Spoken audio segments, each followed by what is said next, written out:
Reddit, what's the worst culture shock you've ever had while traveling? I went from a dry country, Australia, to Ohio and found that everything is green. If you need water, you just dig a hole in the ground. Took me a second there. On first reading I thought you meant dry as in alcohol free and I was very confused. I once saw a mob crush a man's head with a motorcycle battery because he had been caught trying to steal said battery. The cops just watched him getting beaten, run over, and finally bludgeoned. East Africa is a scary place sometimes. Oh, yeah, I mean, we got our house robbed once and our guardian called over all the guards from the neighborhood. It was a freaking manhunt. They had tree roots for bludgeons. I kid you not, if they'd found the guy, he was dead. We fervently hope they wouldn't find him. Barefoot people everywhere in New Zealand. In Starbucks, in the mall, on public transit, walking down the street. No shoes, no socks, no fricks to give. Silly hobbits. Truck playing music while driving down streets of Taipei. I commented that it might be an ice cream truck. My host looked at me funny and replied, that's the garbage truck. If we want ice cream, we go to the 7-Eleven store. Haha. I went to Taipei in November and my brother and I were also wondering why there was an ice cream truck. Nope, just a garbage truck blaring out fur-a-lees to let people know that they were coming by to pick up the trash. I went to Greece this past January and we went into this little t-shirt shop. The lady asked where we were from and we said Chicago since it was the closest to where we actually were. She then goes, I've always wanted to go to Chicago. I love black people. Had no idea how to respond to that. This is not as good a story as a lot of these here. Just saying up front. I live in the Netherlands. Water is all around me. From the sea, to the canals, to waterways dividing the fields between different farms. The first time I visited Iowa and drove around there, it took me a couple of days to realize there wasn't any water between the fields and acres. Sure, there's a river and whatnot, but essentially it's just endless actual ground. It made me feel uneasy for a couple of minutes. Iowa, every foreigner's vacation destination. I am an American living in the poorest province in China and I have been thanked repeatedly for dropping the atomic bombs on those Japanese monkeys. I have also spoken to someone who believes that all black people have AIDS and they are responsible for spreading it to the rest of the world. I moved from the US to Moscow. The first 2 weeks were an absolute nightmare since Moscow is about 18x larger than my home city. My favorite culture shock experience is on my second day getting lost in the train system for hours. The train system, as amazing and efficient as it is, you can get lost for days if you don't know it. The Moscow metro is so horrifying they made a game and book series on it. I joke.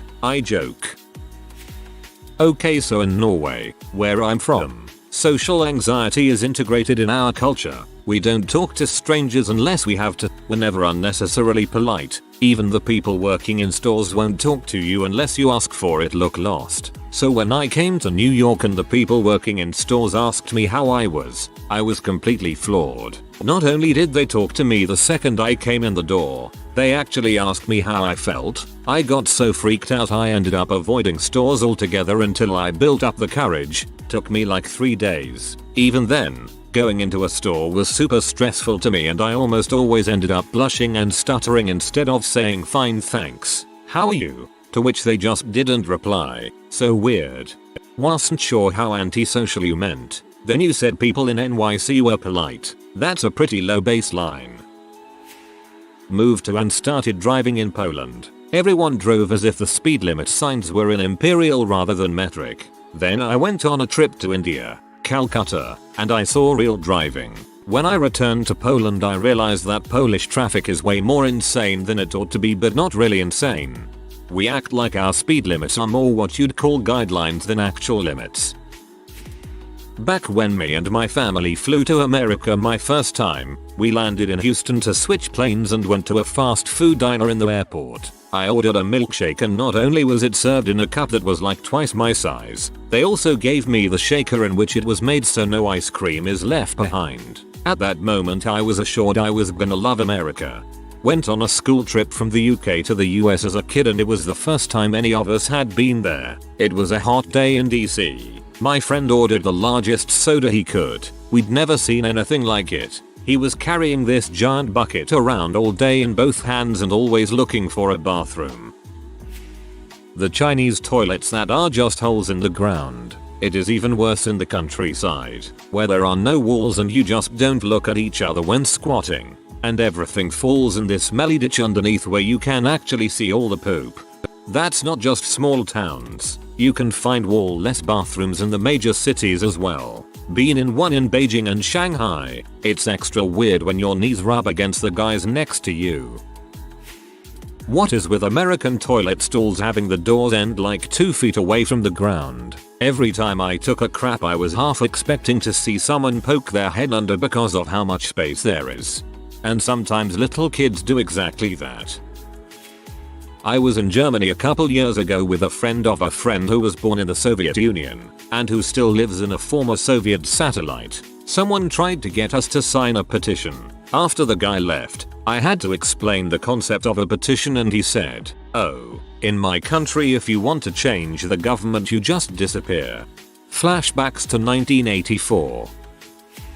I'm currently living in Japan, originally from the US. The store employees. I knew that they're known for being very polite and following specific, set codes of conduct, but honestly I was so shocked at first. When I arrived I had to wait in the airport mall for my bus, and I just sat there for over an hour watching them. One sales lady was passing out food samples. She stood outside the store and called out a scripted sales pitch, gestured, smiled, and bowed. Exactly the same words. Exactly the same intonation. Exactly the same pattern of gesture. Smile.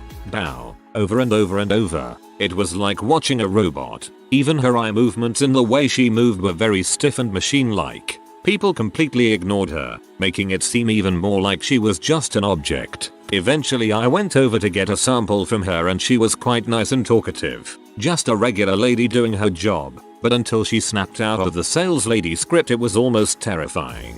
Not all salespeople are so extreme but they do follow specific, set scripts and they basically expect customers to either completely ignore them or give short, almost curt sounding replies. When I spoke to them using polite level speech, bowed back, etc., they would get pretty upset. They started using extremely polite speech and bowing really low, like they were horrified that I wasn't talking down to them. Eventually I figured out that it was actually rude of me to be too polite, or at least my idea of polite. It was embarrassing to them.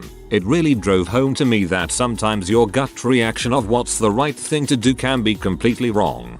Feudal Japan is still strong in mannerism, politeness and being Japanese. But Korea also got the old-aged position over actual experience sort of reverence. If you're older you're automatically respected by the younger generation in speech and conduct. Inside they are probably just as annoyed as you and me though. It's probably a stupid thing but being from Australia and visiting Europe I was shocked that to use public toilets you have to pay. I'd agree with it in principle that it helps with upkeep, cleaning etc. However almost every one we used were filthy and definitely not looked after. Even worse I found were the ones with the old women sitting at the entrance who'd yell at you if you couldn't find enough coins to appease her. Also interesting that even places like train stations and shopping centers do this. We were floored when we finally found the only toilet that was open to the public at the McDonald's opposite Checkpoint Charlie in Berlin. Made our freaking day. I was traveling with toddler and a middle-aged woman, ergo the obsession with needing toilets. This is just a thing in silly southern Europe, Germany. They're insane about toilets there for some reason. Come to Scandinavia where we don't charge people for basic human needs like taking a crap. When I went to London, all the faucets and all the public bathrooms had handles so you could turn the water on and off like a freaking adult. And all the stall doors went all the way to the floor. Went to Egypt last summer. We had hired a personal tour guide because there was no way we would be walking around by ourselves in Egypt. The service came with an Egyptian government security guard to protect us. And at one point my mother asked our tour guide, not the guard, what he thought of the government right then, and he said it was great. Later when the guard was getting us into a site, the tour guide told my mom not to ask questions like that in front of the guard because he, the tour guide, could be punished for talking negatively about the government. Really scared me. After traveling wide and far, be very wary of talking about politics or religion, unless it's naturally part of the conversation. Being treated like a minor celebrity for being white in some parts of Asia. Having random strangers come up to me to tell me that I am so handsome, both men and women. Having nearly everyone I interact with try to set me up with their daughter's friends themselves. So in Italy, being a server at a restaurant is a respectable career, and they are paid pretty well. It took me way longer than I would have liked to figure out why all the wait staff I came across was very grateful for my 15% tips. The US North America is pretty much the only place in the world where tipping is mandatory or expected as far as I know. Pay your goddamn employees. On my first day in Tokyo, spending an entire train journey with two small girls, probably 4 or 5 years old, staring at me inches from my face like they had never seen a white guy before. The mother looked terribly embarrassed but didn't try to stop them. Queuing up in a shop and being asked to stand in a different line where there was a white guy that spoke English at the counter for that line. Discovering that Japanese pavements get dangerously slippery when it's been raining because of how clean the pavements are. There's no friction at all. Going into a trendy cafe in Shibuya that was blasting out incredibly vulgar gangster rap music during the middle of the day. The lyrics were in English, so I guess that the owners of the cafe didn't know how inappropriate it was. I think it's more that I culture shocked somebody else. My husband, then boyfriend, and I went to stay with his mom's cousin in Argentina. They had a sort of live-in housekeeper who cleaned and took care of their disabled son. But I didn't really know what all of her duties entailed. Why would I need to? We woke up earlier than she did one day, walked to the store on the corner and bought some eggs, and went home and made ourselves some fried egg sandwiches. Apparently, in Argentina, it's 1. Totally weird to eat eggs for breakfast, and 2. Completely weird to make your own breakfast that you want rather than waiting for this other person to serve you the breakfast she wants to make. This trip was like 5 years ago and the family still talks about the time the American cousins made their own eggs for breakfast. That's only wealthy people. It happens in Chile too. Chatting to a tuk-tuk driver we retained to stay with us in Cambodia. We asked him, "What do you do in your free time?" He said, "What you mean?" We said, "What do you do when you are not driving your tuk-tuk?" He said, "What you mean?" "I sleep." The fact that the concept of any free time at all was alien to him made me seriously realize my privilege of birth. Sobering. Rio de Janeiro. The small children selling gum on busy streets all day and night. The beggars everywhere. Every building had bars on the windows. Armed guards at the doors of the hotel. The enormous shanty towns on the mountainsides. Traveling on business, and it's the only place my boss insisted I have a driver, for safety reasons. While I was there, the beaches were robbed. A line of robbers from the water's edge to the street behind, and it was a wide beach. Basically went from one end to the other, a mile, and robbed everyone there. Hundreds of people. Also the inflation rate was so high my dollars were worth noticeably more. 15% by the end of the week. And the dollar was definitely the preferred currency, even for large commercial events like my conference. On the plus side, the people as a whole were beautiful and wore almost no clothes. Small bikinis, no matter your age or sex. Bikinis were not unusual all over the city, sometimes wrapped in Paris. I don't know where people kept their money. No one carried purses. I was told that was because they'd be stolen. In Beijing, old fat men do this thing called the Beijing bikini, where they tuck the bottom of their t-shirt into the neck to expose their gut. It wasn't exactly a shock, but it was hilarious. They also let their kids crap on the floor. I got off a long-haul flight from New Zealand, via Singapore, at Heathrow and watched a bunch of security guards carrying more firepower than our entire police force. That was an eye-opener for sure. Going from having never seen more than a .308 rifle to having these guys stroll past was unsettling. Airport security are basically the only police in the UK that have guns, apart from special armed response units. Tall white guy from Chicago. Went to Mexico City to practice my Spanish and visit the pyramids of Teotihuacan. Everywhere I go, children and teenagers would run up and ask if they could take a picture with me. By the third day it was explained to me what was going on. The kids who are in English language classes get extra credit for engaging in a conversation with a native English speaker. and they have to have photos or video on their cell to prove it. In Mexico they encourage their young children to approach strangers in public. Apparently, they don't seem to have an equivalent Nancy Grace. Meeting countless folks in Honduras that had no running water or electricity at home. Expected. Then finding out they owned cell phones and laptops.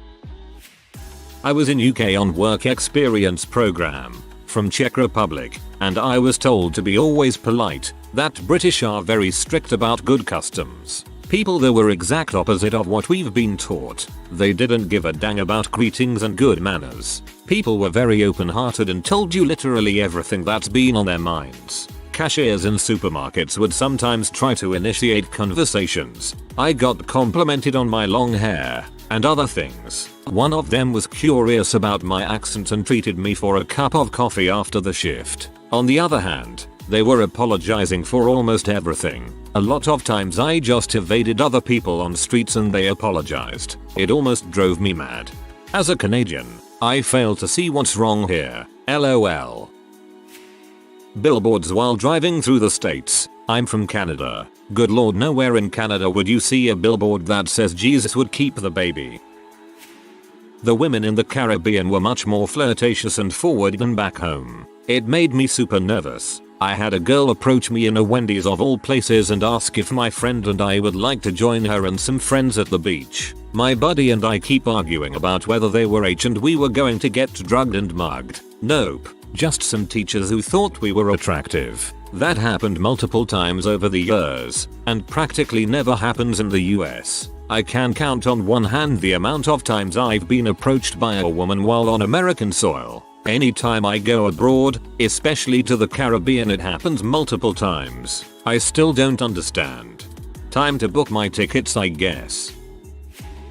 Going to Dr. Congo where police walk around the streets with what appear to be AK-47s. The traffic is essentially lawless and you'll have piles of traffic 3-4 cars wide attempting to merge into a single lane because everybody is trying to pass each other using the footpath and the opposing traffic lane. The electricity in the city can buy only on in certain areas for a few hours in the dead of night because there's not enough supply and it gets diverted to the city center during the day and evening. If you are of certain races, for example, white Indian, you are considered rich by virtue of your skin tone regardless of how much money you actually have. Wasn't really a shock for me because I knew before I visited that this is what it is like, but it could be a great shock for somebody who's not prepared for it. A very different place to Australia. When I went to Italy with my family and learned that all restaurants and most businesses are closed on Sundays. Being a hick from the US, that blew my 13-year-old mind. Little girl in Bangkok selling animal figures made out of palm leaves or grass for about 12 hours. When I was 6 we moved to America for a year, so every morning we had to do the Pledge of Allegiance, and because I was from Germany I had no idea what it was, so I acted like I knew what I was doing.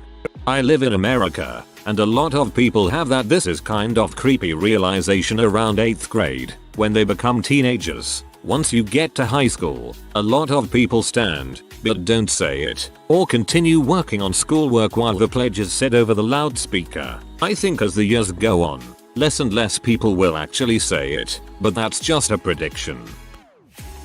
When I was about 21 I went for my first trip outside Europe. It was also my first plane ride. It was a work placement in Nigeria. I was out in the middle of nowhere doing some survey work for oil. There were many culture shocks. Everything was fascinating and partly intimidating. And for the most part during the day it was me in the jungles, villages or swamps with the locals. The culture shock came for me when I was driving back at the end of the day, after having been there for a month or so, and I saw another white guy driving in the opposite direction on the road. It was the first unknown and the wild white guy I had seen for weeks. The culture shock thing for me was that his face, sitting there in the passenger seat of a Land Rover, looked almost non-human, like a fat pink pig. It was like I could momentarily see white people through the eyes of the villagers, having not seen one for so long. I still see that similarity when I look at a picture of Vernon Dursley in the Harry Potter movies. His face, sitting there in the passenger seat, that phrase conjured up a very grotesque image.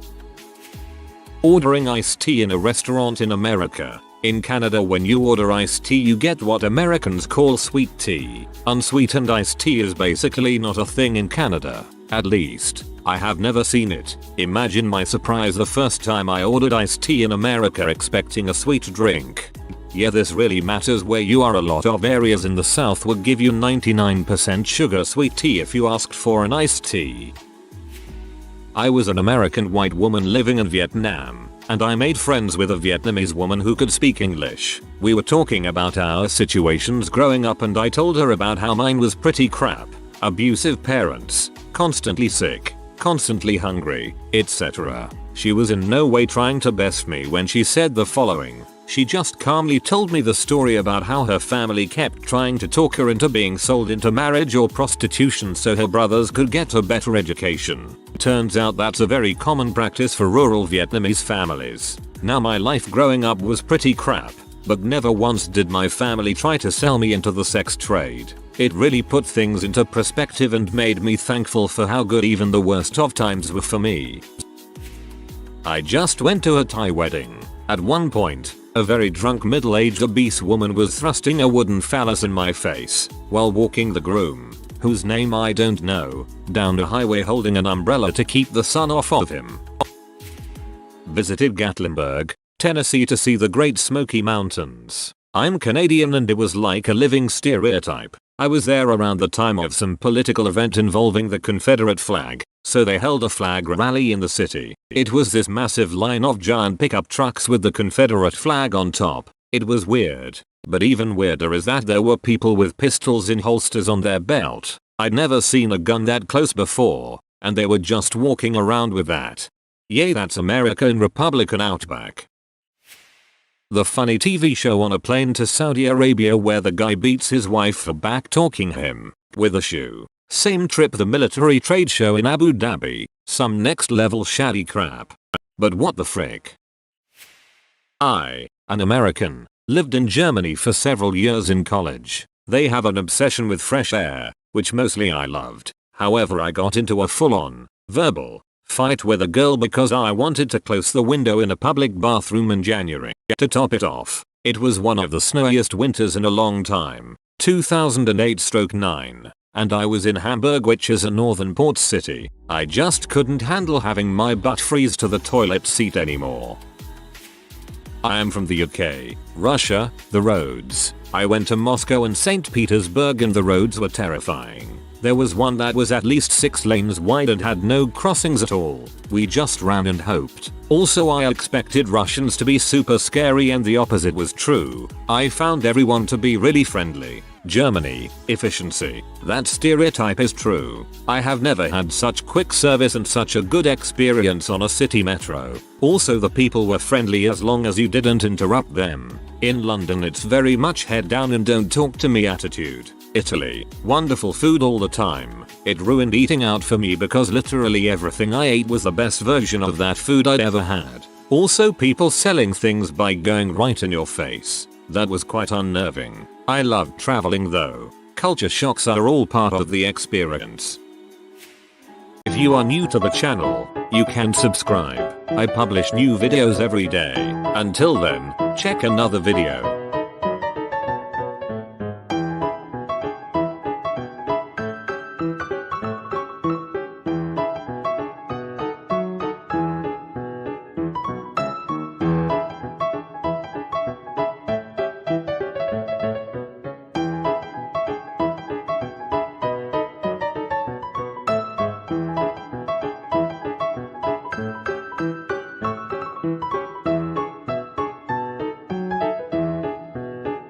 Bye for now.